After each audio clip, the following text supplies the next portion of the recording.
equality, inclusion and diversity, because Esther McVey, yes, she who is the Minister for Common Sense. Every time I hear that, I think, what must people outside the United Kingdom think of us, where we have a Minister for Common Sense, a government that actually names somebody that. I mean, really. Anyway, our Minister for Common Sense has announced, and she's going to give a big speech tomorrow, that's why this is topical, that civil service jobs dedicated to equality, diversity and inclusion, what's known as EDI, will be banned because they're woke hobby horses. She goes on to say, time and money, which should be spent on the core purpose of the public sector delivering for the public, is being wasted on woke hobby horses. Most of these kinds of equality, diversity and inclusion programmes, especially when delivered by private companies or campaigning organisations, are not transparent and their benefits unproven. If we can't prove their worth, then they don't pass the public interest test. So I'm determined to stop it. I'm just going to go slightly off topic here and just tell you a little thing about Esther McVey. So she's obviously also a GB News presenter, as is her husband. But she's banging on about this element of Whitehall waste. She has criticised Whitehall waste all the time. And yet she has claimed tens of thousands of pounds in expenses to rent a London flat, in spite of her husband owning a property a mile away from where they rent. Last year, she received £39,000 in taxpayers' money to rent the flat over the last 2 years. That's what I call Whitehall waste, Esther McVey. And it's claimed in a newspaper that between them, over the years, they may have received up to £250,000 in that way. Now, last year, I regard that as hypocrisy. I don't know whether you do. Slightly off topic. But anyway, she wrote in a newspaper that she did not want you to see, I'm quoting now, want you to see a single penny of your hard-earned cash wasted on unnecessary public spending. I want to make sure there isn't any waste. You can't put up taxpayers' bills and ask the government for more money and yet not get rid of wasteful spending yourself. I'm putting on my hat of common sense. Why don't you just give us the money back or go and live in your husband's property that he owns a mile away, and then we won't have to waste our money being spent on rent that's unnecessary, eh? Anyway, that was just my little thing there. I'm going back to the topic. I promise you I am. I want to know your stories about discrimination. Now, do you agree with her that she should stop all these, she calls it, woke hobby horses of equality, diversion and inclusion in the workplace, in the public sector, to save money for the taxpayers? Or have you experienced discrimination, whether it's ageism or any other form? I want to know your stories because there are lots and lots of cases that are coming up. Women, by the way, the gender pay gap for women in their 50s and 60s, and bearing in mind the government keeps telling women of that age to get back into work, it's nearly 4 times, the gap is nearly 4 times worse than for women in their 30s. It's an issue. It is unquestionably an issue. Is it an issue that strikes a chord with you? Ring me, please. Have you been discriminated against in the workplace? Don't worry. You don't have to name your company. You can even remain anonymous. We really want to hear your tales, as we did in the last hours. So give me a ring, 0345 60 60 973, or text me 84850. I want to talk just about the legal aspect of all of this with the employment law consultant at Leighton's and author of Secrets and Lies, Tales of an Employment Lawyer. She knows it all. She is Gillian Howard. Hello, Gillian. Welcome to the show. Yes, good afternoon, Carol.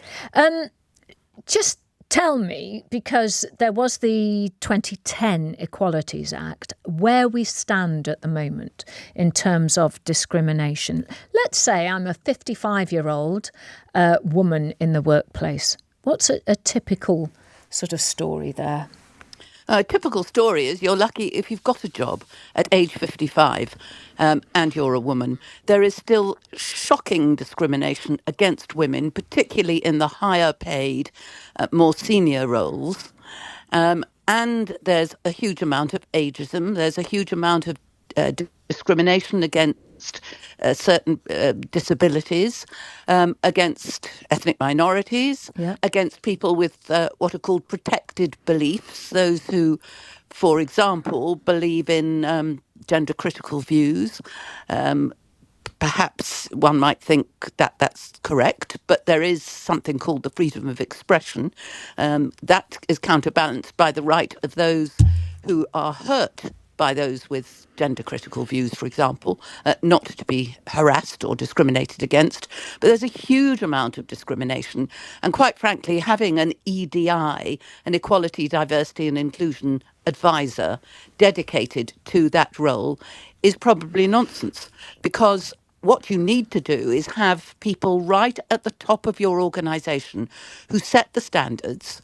You need HR people, human resources people who are well trained, and those who recruit and promote staff within the organisation to understand that there are differences and disadvantages that certain groups of people have, and therefore to overcome those disadvantages, they have to be given equal opportunities. And that sometimes means, for example, underrepresented groups, like someone you've just mentioned, age 55 and a woman, or age 30 to 40 and a woman, bringing up young children, and they're the sole child carers. They need, for example, to have flexible working. And let me tell you, I have a case at the moment. She is a single mother. She is an exceptionally hardworking and brilliant woman. She's being forced out because she's working technically 4 days a week. But of course, on the fifth day, she works from home and does everything that she can to catch up. And therefore, her employer is getting an amazing credit out of her. But for some reason, her boss, well, we know what reason it is, he's actually jealous of her. She's exceptionally bright and very hardworking, and he doesn't like the idea that this woman only works 4 days a week. Very old-fashioned. He's got this old-fashioned view that if you come to work, you have to work 5 days full time. Otherwise, as he put it, you're not devoted. When I asked him, why are you trying to get rid of my client? And he said, she lacks devotion. Because she's working 4 days a week. But, Yes. we're in the... I know, Gillian, particularly because, you're author of this amazing book. But, so you will have hundreds and hundreds and probably thousands of examples of ageism, sexism, racial discrimination and so on.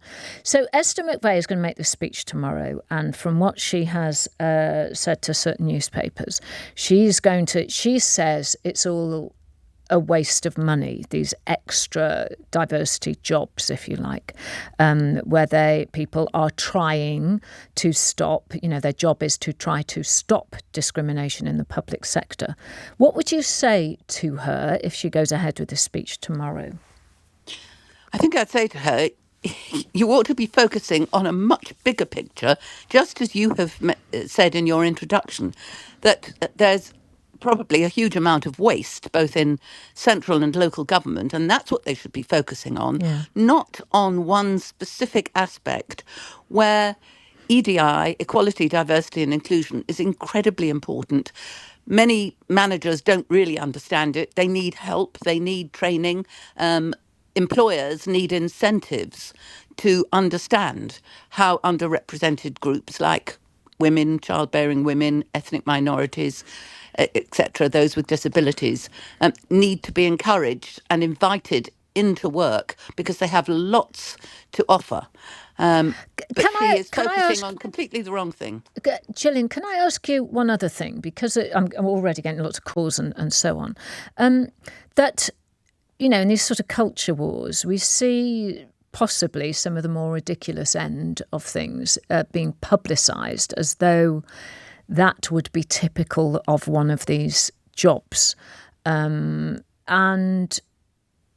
do you think really that, both sides need to look at this and understand that we really do need this activity, but that it can't go, how can I put this? It needs to concentrate on the areas which are of most importance and to most of those, well, not necessarily minorities. Women in their 50s are equal number to the men in their 50s. So do you think there should be a sort of reconcentration of effort? Yes, and I think that the concentration on of effort should be on those very senior managers right at the top of organisations who must infuse the organisation and enthuse their managers to have much better approaches and views about staff working in the workplace. So just to have an EDI advisor dedicated to equality, diversity and inclusion isn't good enough. And that's not the way to tackle the lack of opportunities that you have outlined and that I have still in my practice. And we've had, since 1975, we've had anti-discrimination legislation. It hasn't helped one iota for the underrepresented groups to get equalities in the workplace, to get an equal opportunity in the workplace. Gillian Howard, employment law consultant at Leighton's and author of a wonderful book. Thank you very much for gracing us with your wisdom and experience. That's Gillian Howard. In this hour, I want to know your stories about discrimination in the workplace. You can remain anonymous. I'm not going to ask you to name your company at all. We need to play on the safer side of the line there.